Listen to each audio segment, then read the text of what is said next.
the most immediate thing that we could do is to have the leading AI companies at least just meet or have some sort of call once every few weeks and just discuss any safety and security issues. But why haven't you done that yet? I mean, you don't all like each other very much. Yeah, but you're not all. I mean, you're also all competing, right? You all want to be first. Yes, but that's where I think the competitors can keep each other honest. So meaning like if I think it's quite difficult for someone in the government who doesn't have a deep technical understanding and isn't driving the frontier of AI to know whether something should be released or not. However, the competitors, I think, can, if given sort of a week or two to review a new model, can highlight issues and have an incentive to keep all the competitors have an incentive to keep the others honest. That was Elon Musk in a sit-down interview with The Economist. And joining us now is Zanny Beddoes, editor-in-chief of The Economist, who conducted that interview. It was fascinating, Zanny. I thought you did an extraordinary job, and we were all, glued to the screen. I'm curious. I mean, you touched on so many things. You touched on the AI piece, the whole idea that he really thinks within 5 years AI is going to be even smarter, potentially even than him, and what that means to his own power. You got into some of the things that happened with DOGE and his role in the government, USAID. What was the thing? What was the moment as you were sitting there where you thought, that really surprised me? Oh, so many. I mean, he's an extraordinary individual, and there were lots of times when I was kind of slack-jawed, at least inwardly. I was really struck by his vision of the future, and actually the fact that he now thinks it is inevitable that, as you say, within 5 years, AI is going to be more intelligent than humans, and that within 10 years, he's painting this picture essentially where, we are like the kind of the Labradors to the AIs. Money will be irrelevant. It'll be such an era of abundance, but they will be in control. And, Andrew, his background. And he's, this is a man who in 2015 said on a podcast that was one of the scariest things he could imagine. In 2023, he wanted to pause AI. And now he's right at the front of this. And I said to him, it sounds like you've given up on your concerns and you're going along for the ride. And he sort of said, yeah, I'm going along for the ride. And he admitted that within one day he would go from exhilaration to terror.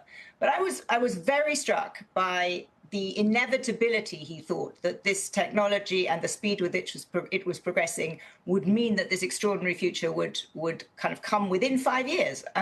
Really struck by that. And again, at the same time, he laid out, I think for the first time, and you showed that in your clip, a willingness to work with the other frontier model makers to have some kind of, and he wants it an informal, typical Elon, right? He wants them all to get on a call and talk to each other and test each other's models for a week. And, if they come up with security flaws, tell the model maker that's got them. And only then, if the model maker doesn't, do anything, then go to the government. But I was struck how similar that is actually to the proposal by Demis Hassabis last week for a FINRA-style public-private partnership. And I think this really now has legs. I think this is going to go somewhere. He did seem to suggest that he'd be even open to talking to Sam Altman at some level. Absolutely. Sort of hinted at that. More than hinted. He said that. No, yep. He absolutely said that, because I said, look, you are all massive, not just massive competitors. Many of you dislike each other, and you're, frankly, slagging each other off on social media quite often. And he said at the end, he explained to me why he disliked Sam Altman, but then he said at the end, maybe we should talk for the good of humanity. And so I think there is a sense of responsibility that he recognizes that, the leading model makers do have to do this. And I said, does this have to happen quickly? And he said, yes. And I said, well, yeah, people are telling me this has to be done within the next 6 months.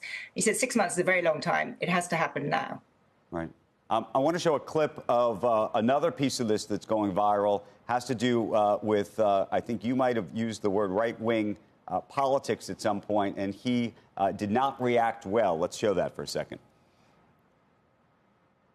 It's just normal people. And and here are the principles. And tell me which of these sound terrible.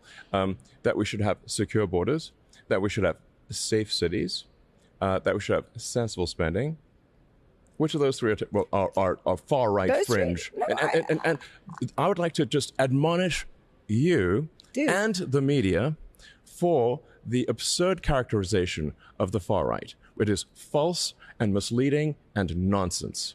Please keep this part in. We'll keep all of this in, but let me Don't cut this part. Let me push back on that. Let me push back on that because it is you have nonsense. Elon, you have, what is it, close to 250 million followers on X. Yeah, you say things like, popular guy. Quote, civil war in Britain is inevitable. Just a question of when. On the current trends, yes.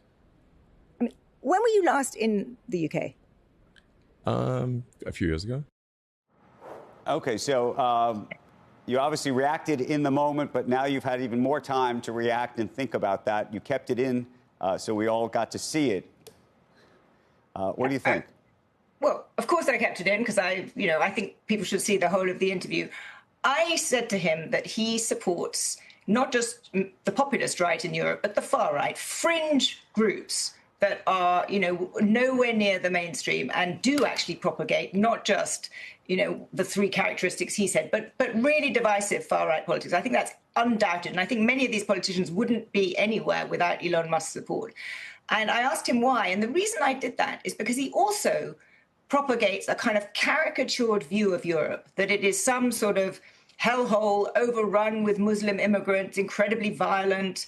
And as you heard him say, he has said that England is heading for civil war. And I wanted to know when he was last there, because I feel very strongly that this is a profound mischaracterization of Europe. And it's irresponsible for someone who has 240 million followers to propagate things that are simply not true. He put up, as you know, for 48 hours on X, a film, Citizen Vigilante, which is glorifying vigilante violence and has a completely dystopian picture of Europe.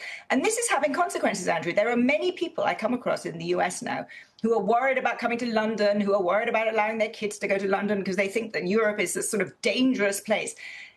It's just not true. On the facts, London is a safer place than major US cities.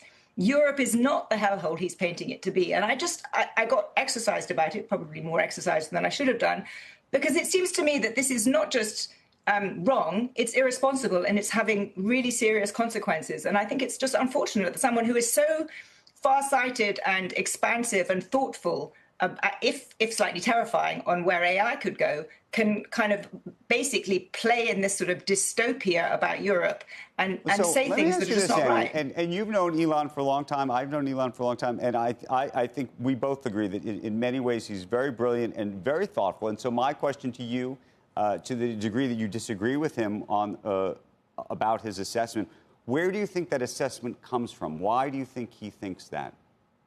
So I think he has a very firmly held belief that if you have a large-scale migration of people from cultures that then don't integrate, it is going to have problematic consequences for a society.